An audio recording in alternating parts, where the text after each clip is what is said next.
Deus abençoe a todos nessa tarde. Irmão Isaías, poderia fazer uma oração?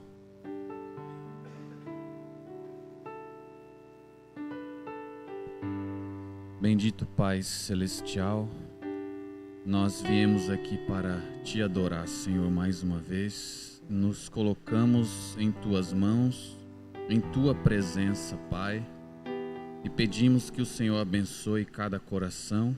Receba a nossa adoração nessa tarde, porque sabemos quanto vale a pena Te adorar, Senhor, obedecer a Tua palavra, saber que toda recompensa, cada direito que temos, Pai, está ligado a um dever que cumprimos, Senhor.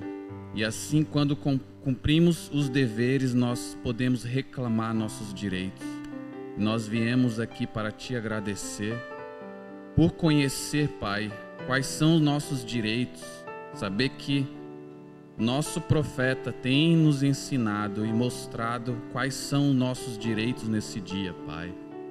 Nós Te agradecemos por essa oportunidade. Pedimos a Tua presença, Senhor. Toma-nos sob Teu controle, Pai. Essa atmosfera, cada coração, cada mente, Senhor, seja completamente dominada por Teu Espírito, Pai. Nós pedimos, Senhor, e Te agradecemos no nome de Jesus Cristo. Amém.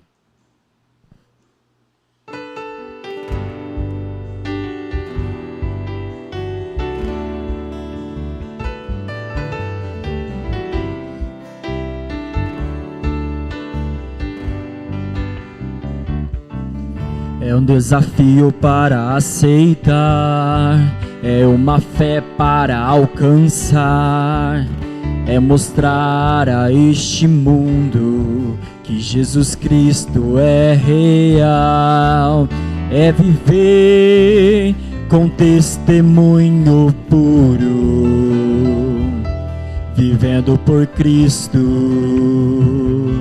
vencendo as provas. Devo provar que sou um em 1.000.000. Devo mostrar o poder do sangue. Devo provar, sou peregrino nessa terra. Eu devo mostrar que sou alguém de qual o mundo não é digno. Representamos a Jesus em nossa posição. O gozo de Tua vida com Ele resplandece em Tua face. Em humildade seguimos Seus passos, testemunhas de Cristo para esse dia. Devo provar que sou um em 1.000.000. Devo mostrar o poder do sangue. Devo provar, sou peregrino nessa terra. Eu devo mostrar que sou alguém de qual o mundo não é digno. Quem são os que permanecerão com um testemunho limpo em meio a este mundo de pecado? Olhamos para Ele que é real para saber que venceremos e receber a promessa de sentar em Seu trono. Devo provar que sou um em 1.000.000. Devo mostrar o poder do sangue. Devo provar, sou peregrino nessa terra. Eu devo mostrar que sou alguém de qual o mundo não é digno. Devo provar que sou em 1.000.000. Devo provar que sou em 1.000.000. Devo mostrar o poder do sangue. Devo provar, sou peregrino nessa terra. Eu devo mostrar que sou alguém de qual o mundo não é digno. Eu devo mostrar que sou alguém de qual o mundo não é digno. Eu devo mostrar que sou alguém de qual o mundo não é digno. Glória a Deus. Bem. Deus abençoe a todos em nome de Jesus Cristo. Vamos aproveitar que estamos de pé, irmãos, e vamos ler Marcos 7. Marcos 7.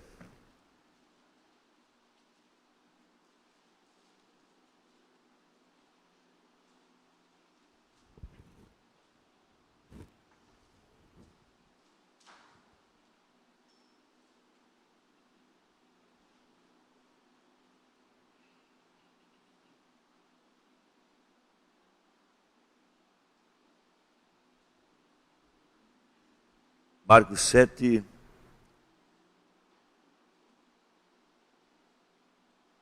a partir do versículo 7.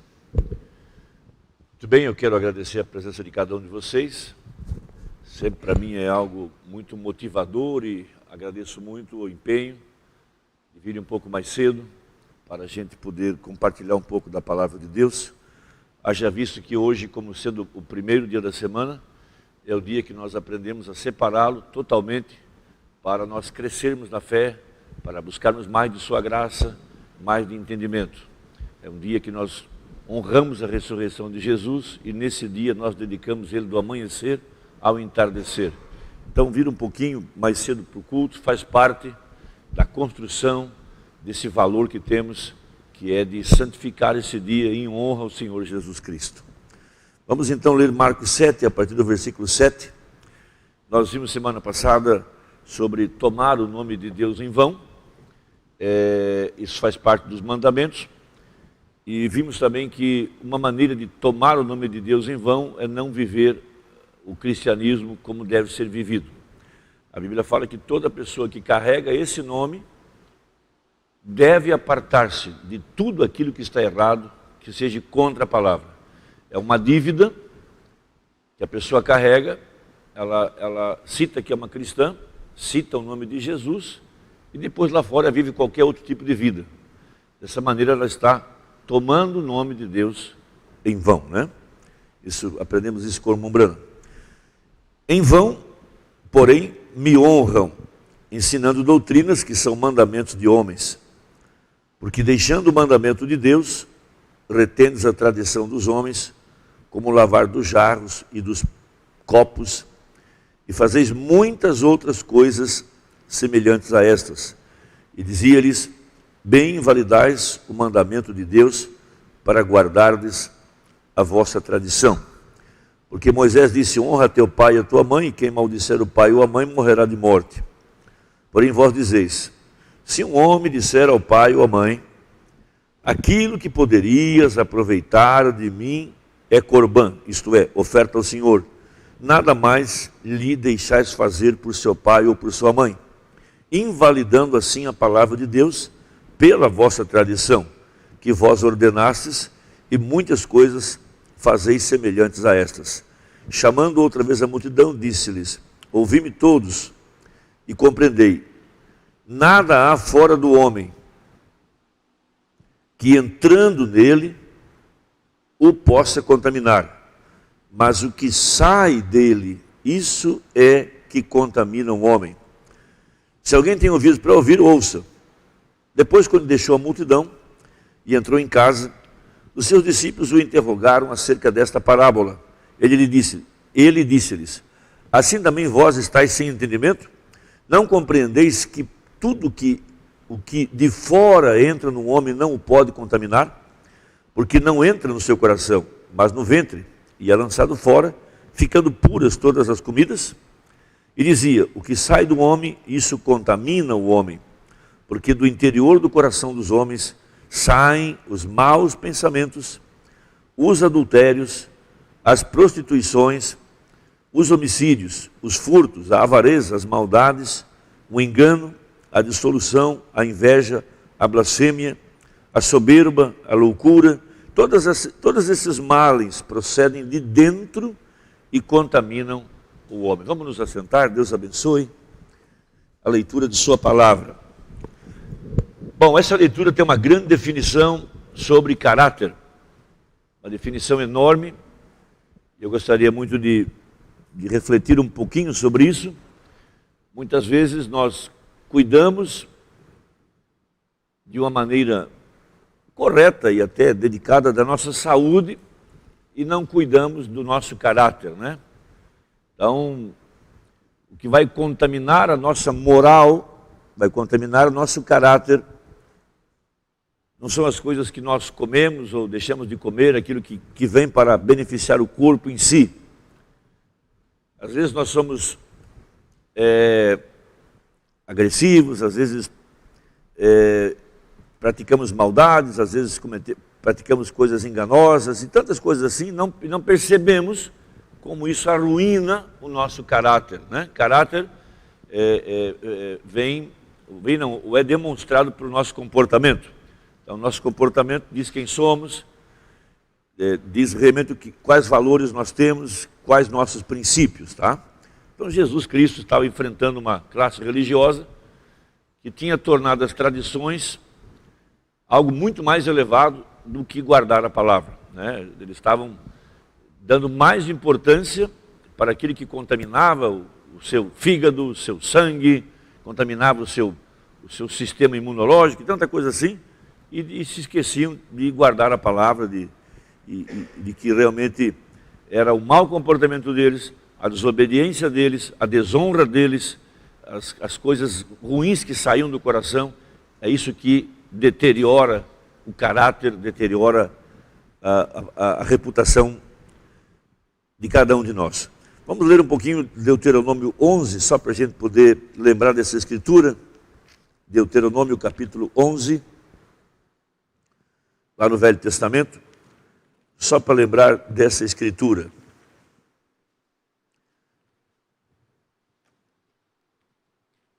Verso 26. Existe um pecado que nós podemos cometer e que pode arruinar toda a nossa vida, é um pecado chamado soberba. Soberba significa querer viver a vida sem a ajuda de Deus, vivê-la sem humildade, vivê-la de uma maneira arrogante e soberba, que é achar que a gente pode viver essa vida sem prestar contas, que a gente pode viver essa vida sem colher o que planta, que a gente pode viver essa vida sem colher consequências. A gente tem que estar ciente de que nós estamos expostos tanto à bênção quanto à maldição por obedecer ou por desobedecer. Então a pessoa pensar que ela não vai prestar contas do que ela faz, a pessoa pensar que ela não vai colher o que ela planta, a pessoa pensar que ela pode fazer qualquer coisa e ficar indesculpável, que ninguém vai saber, é um engano. A pessoa engana a si mesma. Todos nós temos dívidas perante nosso Criador. Por isso que o princípio da sabedoria é o temor a Deus. Lembre-se que às vezes demora 10, 15 anos para uma pessoa colher aquilo que ela plantou. Tome um adolescente, de 16, 17, 18 anos. Ele começa a fumar lá na escola. Ele começa a experimentar um cigarrinho, porque ele vê os seus amigos fumando, ele pensa que é divertido, ele pensa que é moderno, ninguém manda nele, seu pai não está presente, ninguém manda nele, ele faz aquilo que ele quer. Aí ele começa a fumar. Logo aquele cigarro tem 4.000 e tantas substâncias tóxicas. Ele cai numa cilada e o pulmão dele fica viciado no fumo, no tabaco. E ele passa a consumir o fumo diariamente. Depois de 20, 30 anos, ele acaba num hospital com câncer no pulmão.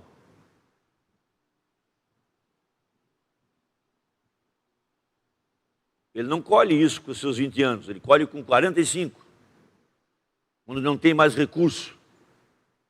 Então nós temos que estar cientes que nós colhemos o que plantamos, é uma lei. Nós somos responsáveis por nossos atos. Nós teremos que prestar conta de tudo que nós fazemos de errado. Se fizemos escolhas erradas, Depois a gente vai ter que assumir essa responsabilidade. Lá na frente, nós, por tomar decisões erradas, nós casamos com a pessoa errada. Disso vem filhos, disso vem uma série de dívidas, um monte de problemas. E às vezes temos a infelicidade de ter um companheiro ou uma companheira que se mostra viciado em drogas. Aquele homem depois começa a consumir drogas dentro de casa.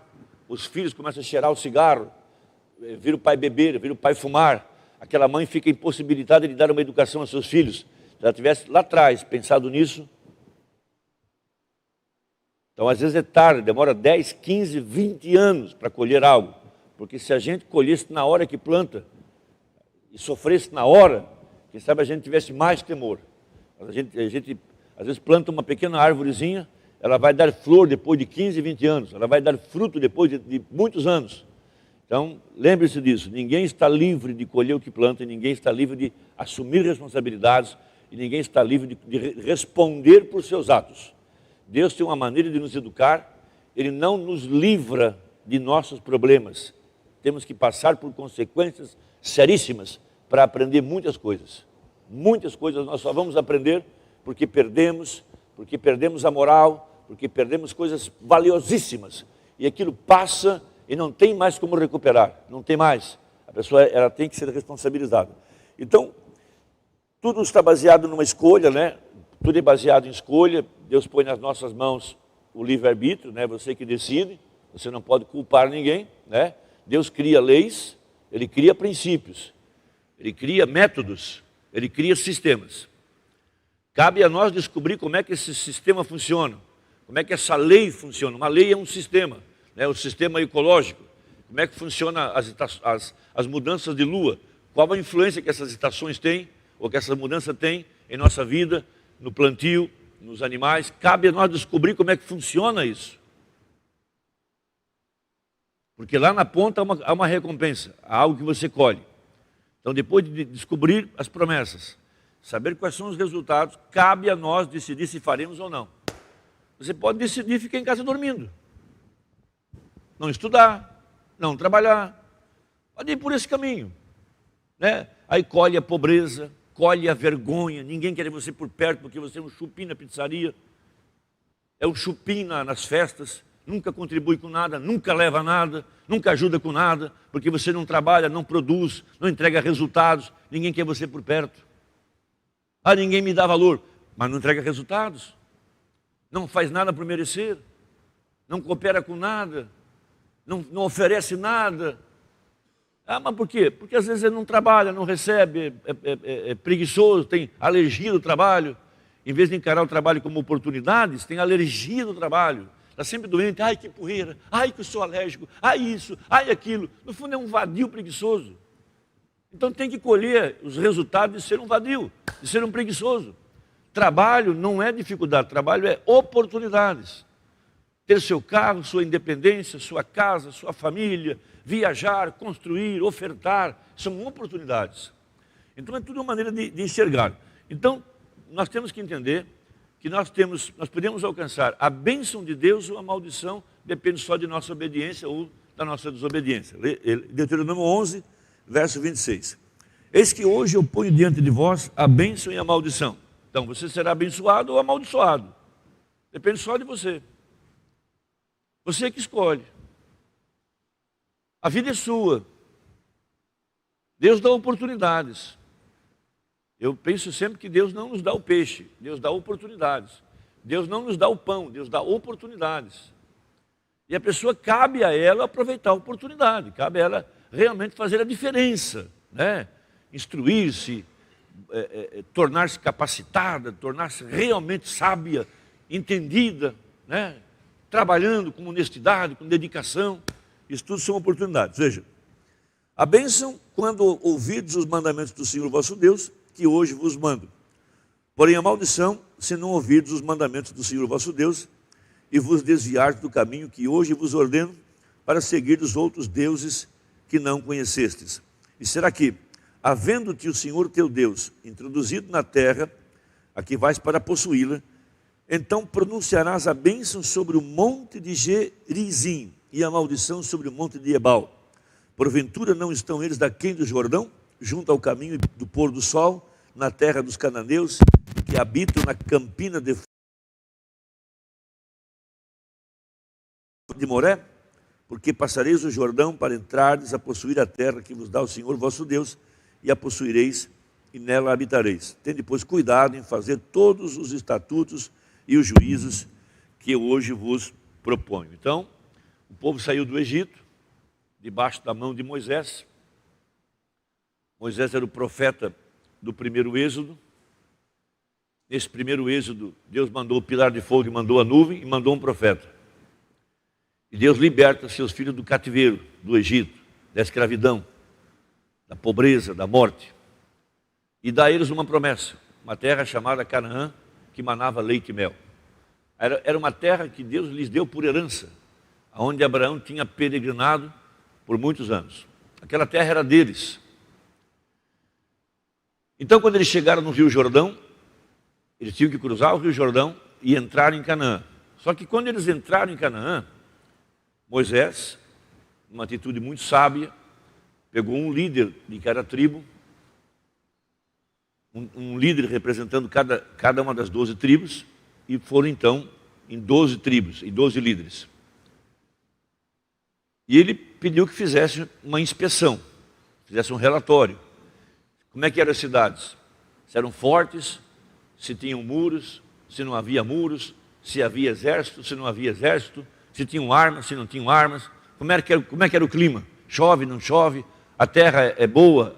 Há realmente rios? Existem fontes? Traga um relatório. Aí por 40 dias e 40 noites eles percorreram Canaã e trouxeram um relatório.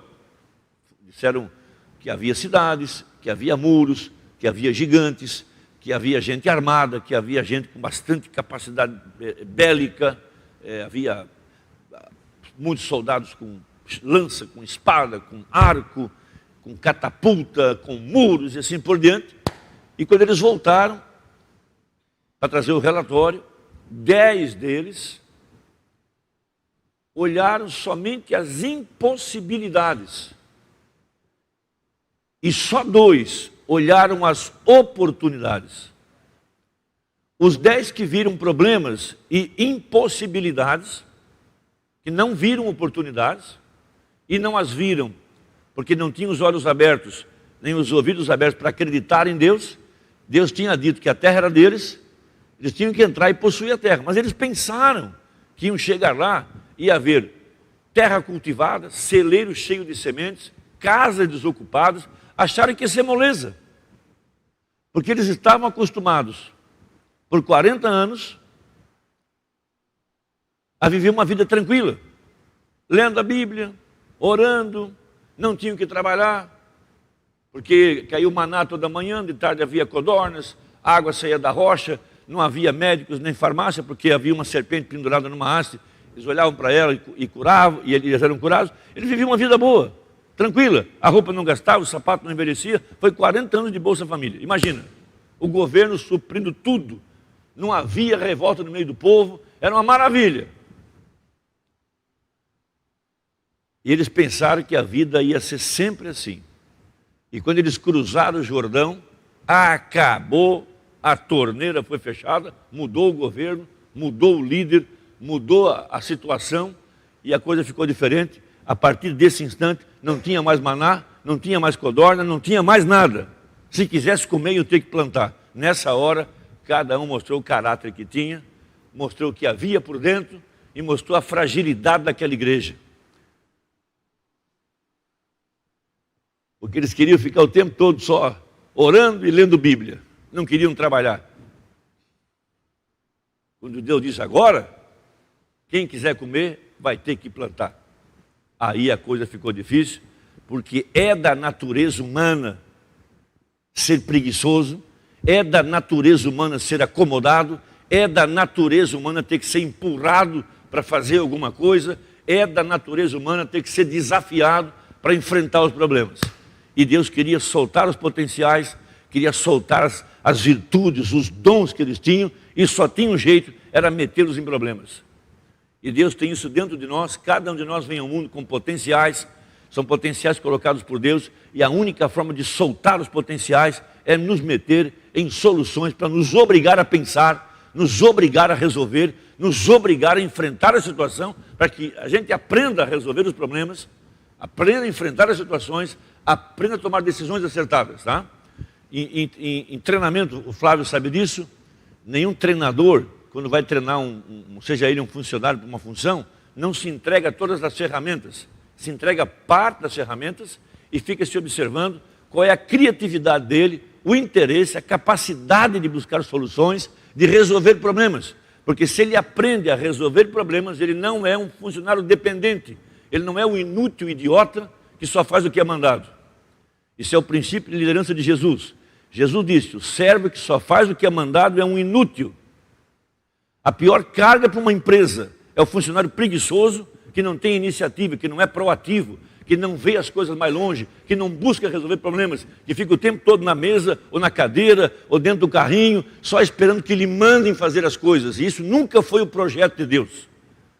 Deus nos deu sabedoria, inteligência, capacidade, ferramentas, para que você aprenda a andar com as próprias pernas, para que você aprenda a plantar e colher, para que você aprenda a resolver problemas. Você tem que ir à luta, enfrentar as dificuldades para aprender a resolvê-las e tornar-se então um adulto capacitado, equipado, e assim funciona. E quando Israel cruzou o Jordão, agora a coisa ficou diferente, não tinha mais Moisés, Moisés tinha morrido, agora era outro líder, era outra visão, e se quisessem comer, teriam que plantar. Aí Israel começou a chorar, e só sobrou 2. Porque quase 2 milhões só viram dificuldades, só viram problemas e não viram as oportunidades que Deus lhes dava. Pode ler sua Bíblia, que 10 deles, quando olharam os problemas, olharam para si mesmos e disseram, nós não podemos. Somos desse tamanho, só tem gigante. Nós não vamos conseguir. Vamos voltar para o Egito. A gente era escravo, mas não tinha problema, pelo menos tinha pão na mesa. Muitas pessoas enfrentam a vida assim. Elas não querem enfrentar as dificuldades, enfrentar os desafios, por isso nunca crescem, nunca se tornam pessoas importantes, nunca fazem nada de importante, porque se chove, estão desanimados. Se tem uma dor de dente, já estão desanimados. Se dá frio, estão desanimados. Se estão gripados, estão desanimados. Eles não vencem as lutas, não vencem os problemas, não enfrentam. E Deus quer que nós cresçamos cada dia. E para isso Ele vai nos meter em problemas. Porque você vai ter que trocar a roda do carro. Vai ter que aprender a trocar a roda do carro. Ou vai mostrar as perninhas. O primeiro que apareceu na BR. Uma brincadeira, né? As pessoas levam uma vida assim.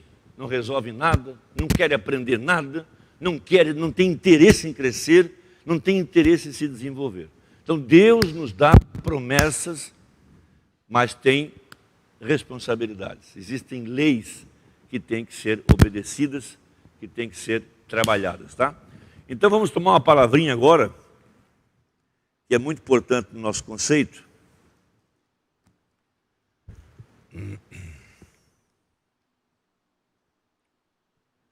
Vamos só lembrar, tá? Eu vou dizer isso até vocês decorar. Caráter são seus valores. Caráter são seus princípios. Caráter é a maneira como você é formado, aquilo que você realmente é. E a maneira de que você demonstra esse caráter, e as pessoas podem observar esses caráteres, é por seu comportamento. Seu comportamento diz quem você é. Não importa o que você fala, mas quando você age, quando você toma as atitudes, diga-me com quem tu andas, que tipo de música gosta de ouvir, e eu vou saber que tipo de pessoa você é, diz o Mombrana. Então, seu comportamento revela quem você é. Então, seus princípios, ou seu caráter, seus valores, é o que forma você. Então, como é que você age diante das circunstâncias? Como é que você responde aos desafios? Como é que você enfrenta os problemas? Como é que você age diante da necessidade? Foge ou enfrenta? Assume compromisso, responsabilidade pelos próprios atos ou põe a culpa sempre em alguém? É lamentável. Quase 2 milhões, quando chegaram diante do Rio Jordão,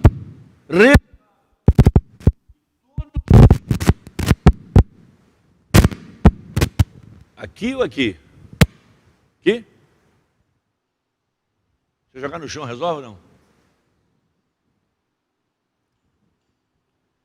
Então aqueles quase 2 milhões lá, 1.990.000 e tantos mil lá, revelaram que todo o sofrimento no Egito, que todos os milagres que viram Moisés fazer,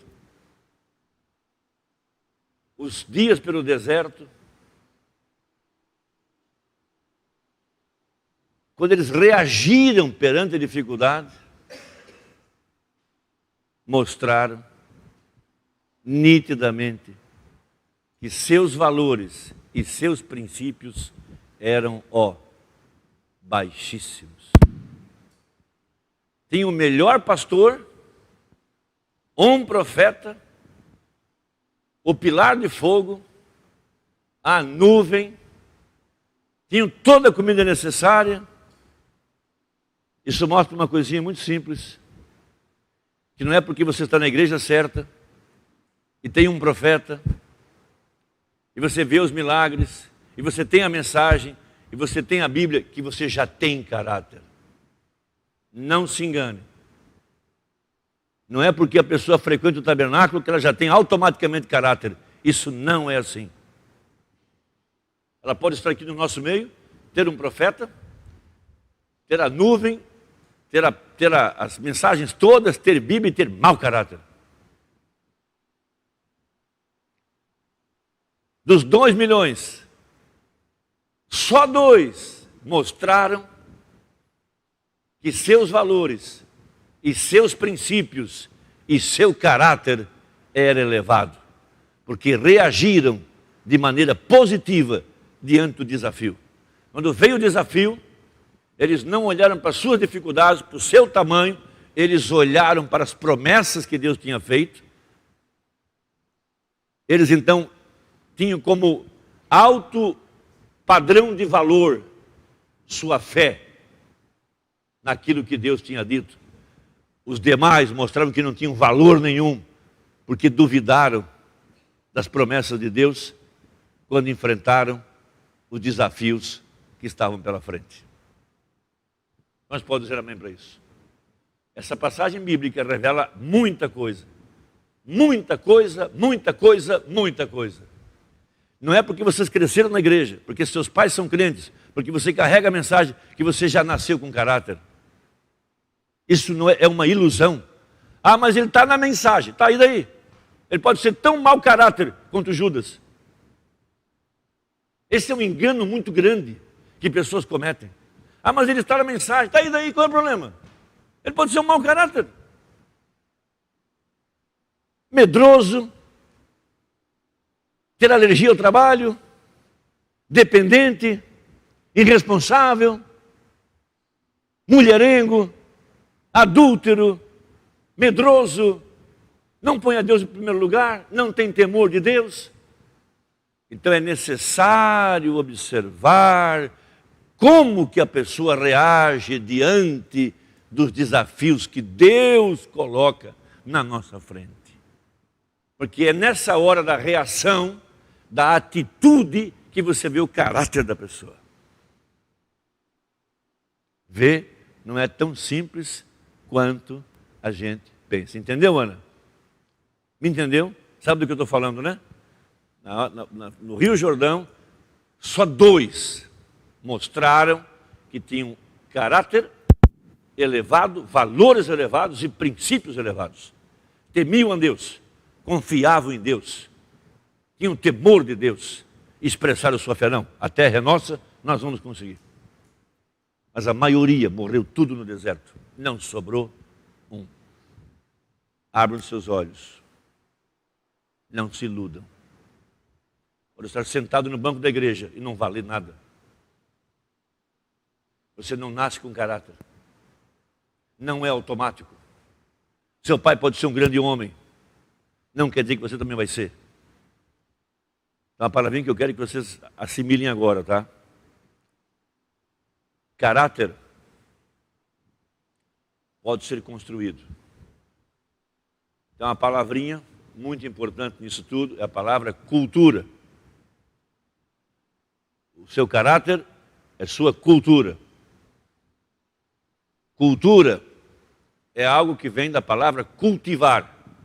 Você pode cultivar diariamente atitudes corretas. Você pode orar, estudar e cultivar atitudes corretas. Começando pelas primeiras coisas, coisinhas pequenas. Pequenas promessas que você faz, cumpre todas. Se fala que vai chegar em tal horário, chega em tal horário. Se não vai chegar, fala que não vai chegar. Pequenas promessas que você faz, cumpra, faça aquilo o máximo que você puder para cumprir. Você fez uma promessa que você vai orar todos os dias, faça um plano de cumprir essa promessa. De ler a Bíblia todos os dias, faça um plano para ler todos os dias.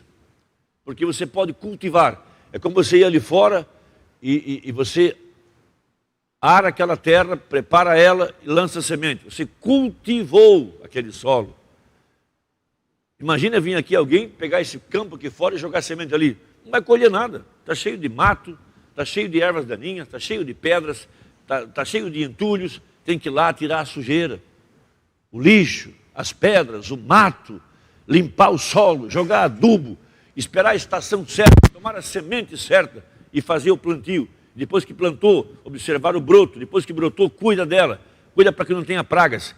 Limpa o mato, tira o lixo. Mantenha aguado, cultivando diariamente, diariamente, diariamente. Caráter é algo que você pode cultivar diariamente. Basta você ter interesse e focar nisso.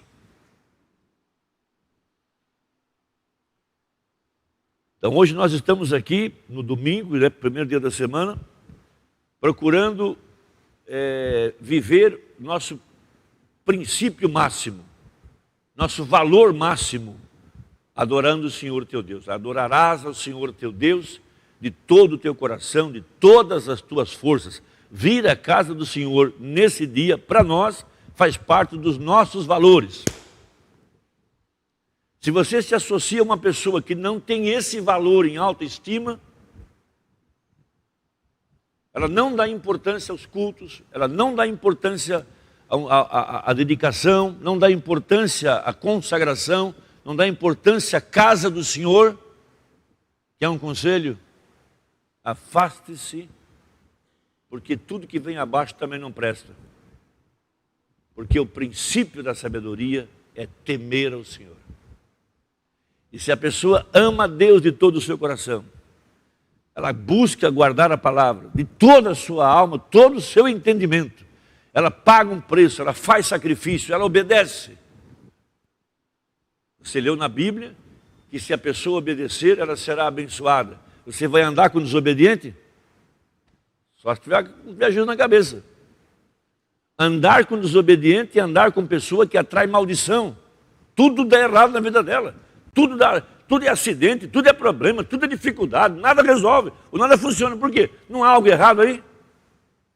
Se ele prometeu abençoar quem é obediente, por que as coisas não dão errado para o fulano?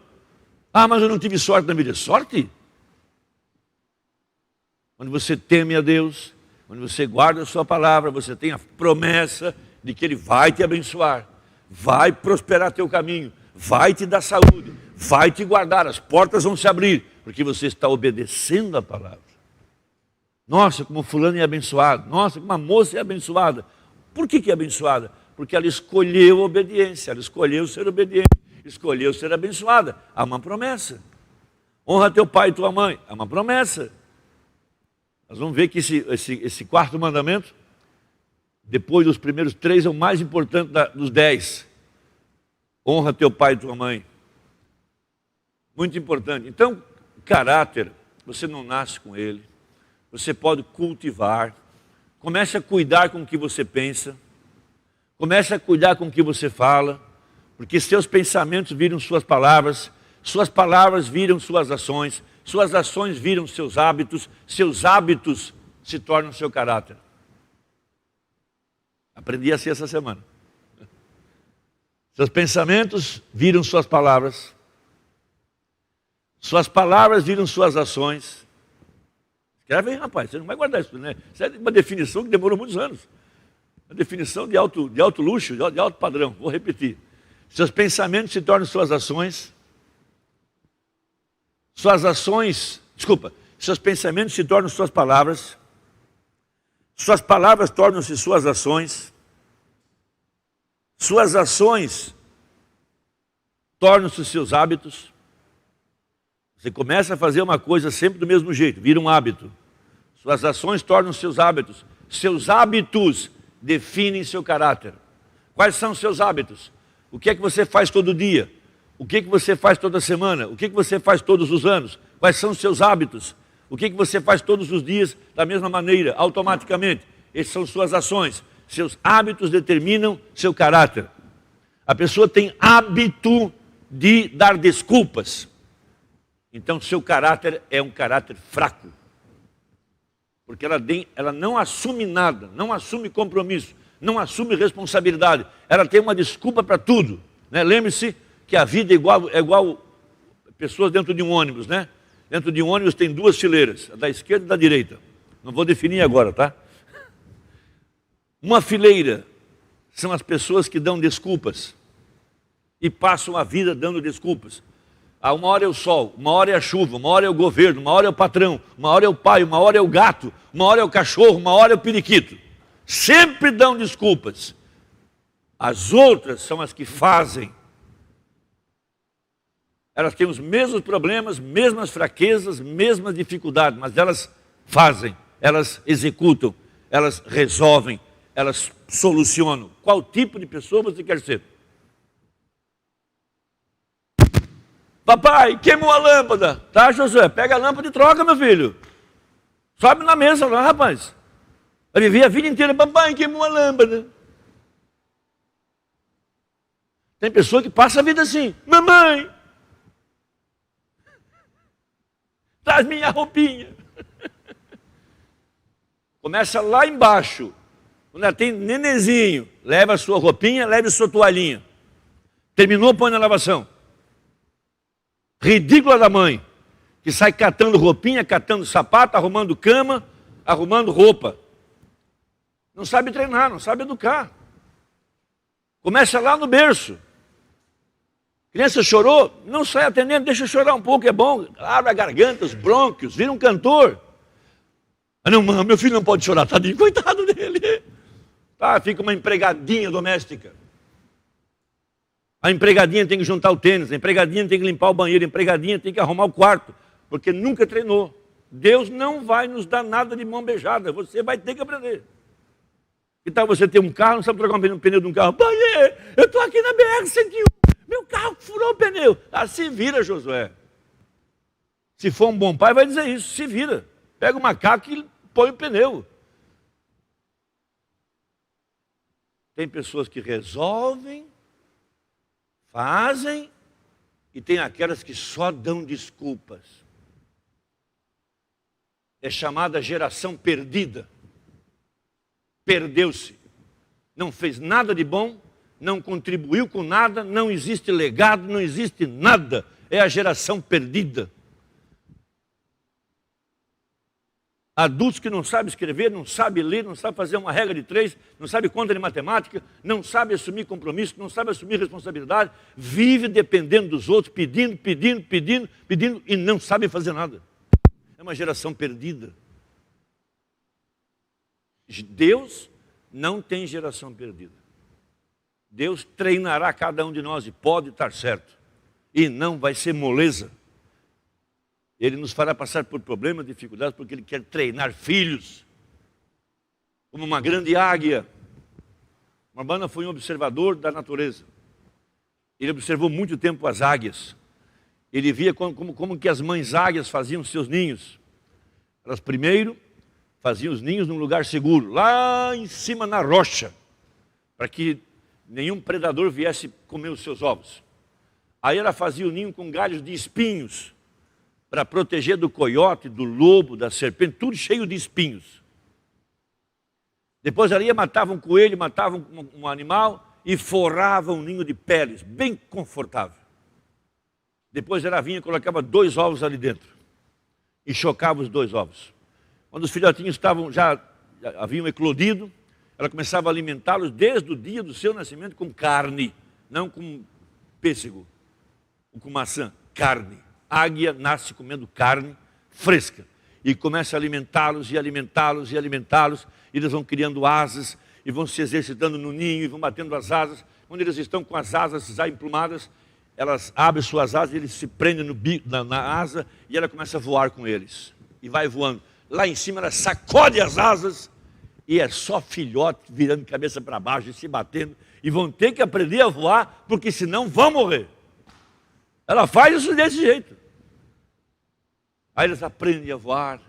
Aí ela vai lá embaixo numa relva bem verde e solta eles lá. E eles têm um Pentecostes. Eles pulam, eles saltam e ficam matando pequenas coisinhas. E a mãe está treinando.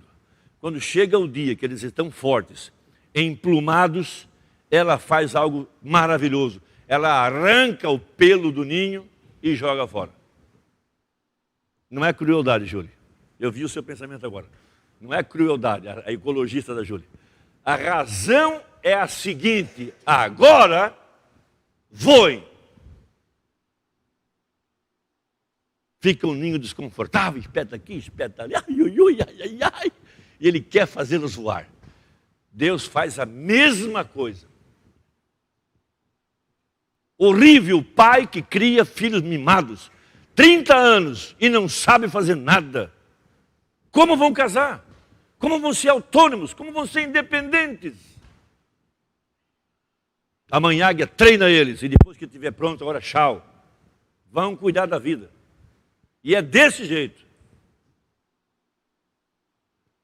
A mãe desmama seu filho. É carinho por um bom tempo, depois agora se vira. Você já está treinado. Deus quer fazer o mesmo conosco, te botar caráter. Você vai ter que aprender a resolver seus problemas. Ser forte, corajoso, inteligente, sábio, ajudando, servindo, dando força, motivando, encorajando. Então você terá que cultivar essas virtudes diariamente. Pense numa lavoura. Um agricultor sábio não lança semente no meio das pedras. É um solo bom, a planta nasceu, depois ele cuida, ele limpa o mato, ele aduba, mata os insetos e vai cuidando para poder ter a sua colheita. Se você quer ter colheita, vai ter que cuidar da sua árvore todos os dias, diariamente. Faça exames todos os dias. Onde foi que você falhou hoje?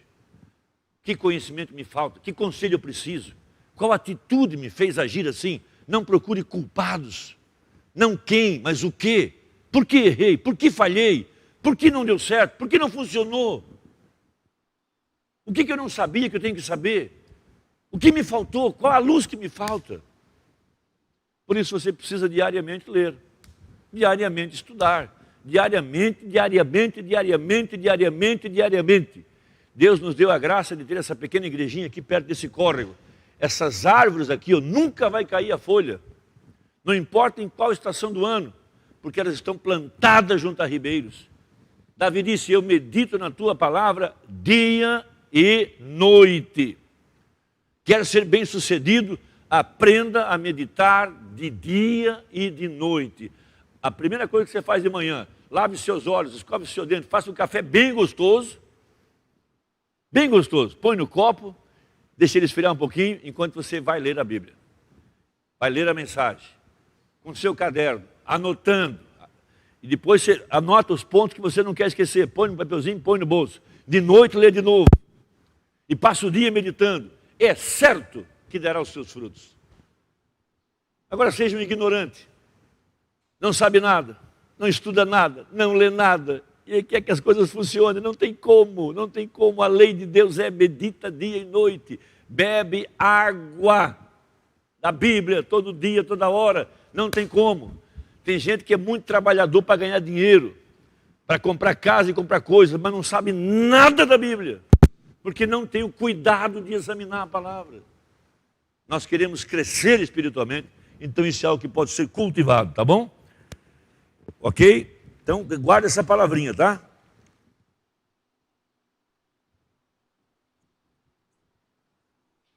Então isso é construído tijolo por tijolo.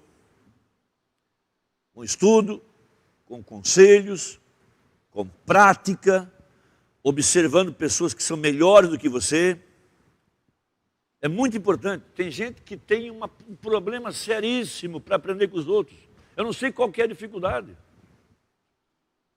Quando você tem humildade, você pergunta, você vai atrás de quem sabe, você senta e diz, me dá um conselho, como é que eu faço?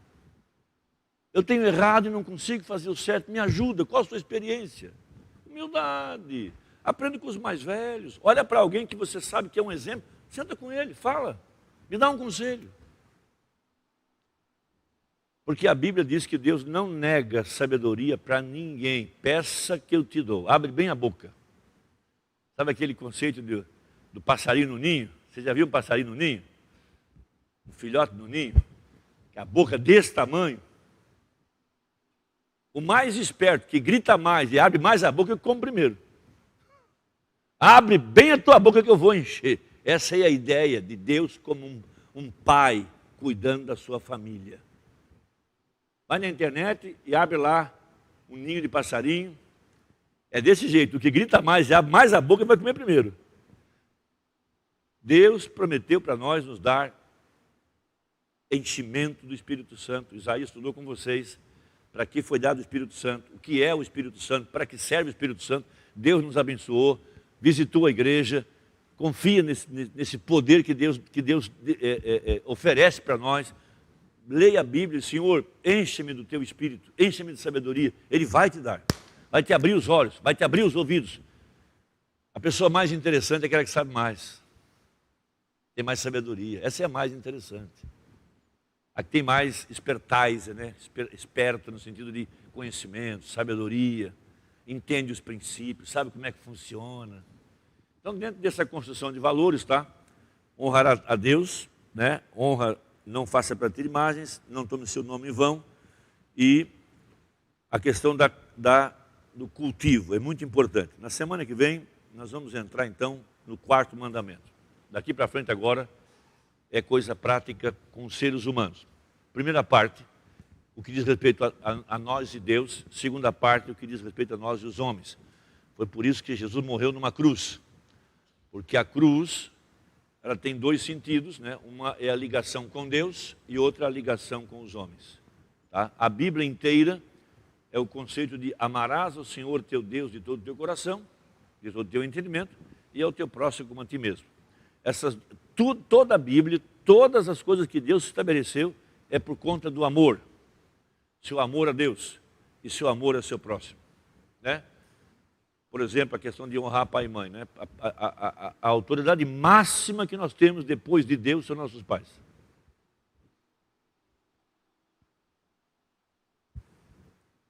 Nossos pais. Inclusive é o único mandamento que tem promessa. Isso é algo a ser cultivado diariamente. Nós vamos ver o que você pode fazer para honrar seu pai e sua mãe. Não foi nós que inventamos isso. Isso é um valor dentro da Bíblia. Quer encontrar uma pessoa de valor? Veja como é que é a relação dela com seu pai e com sua mãe. É péssima? É boa? Claro que há circunstâncias, né? Mas de uma família normal. Nós aqui dentro desse tabernáculo, baseado na Bíblia e na mensagem, para nós, família é muito importante. Muito, muito, muito, muito importante. Vamos nos pôr de pé. 6 horas. Eu repeti algumas coisinhas porque eu sei que é importante repetir, porque às vezes, né, eu sei que vocês anotam, mas se lembra tudo isso. Então, o exemplo de Israel no Jordão, tentando voltar para trás, é um exemplo de comportamento que revela alto e baixos valores morais e de caráter e de princípios. Não significa que a pessoa está na igreja, tem um profeta, tem um pilar de fogo e a nuvem, tem a Bíblia, que ela já tem caráter. Não significa absolutamente nada. O povo estava no Egito, aqui temos a foto, lá eles viam de noite a luz.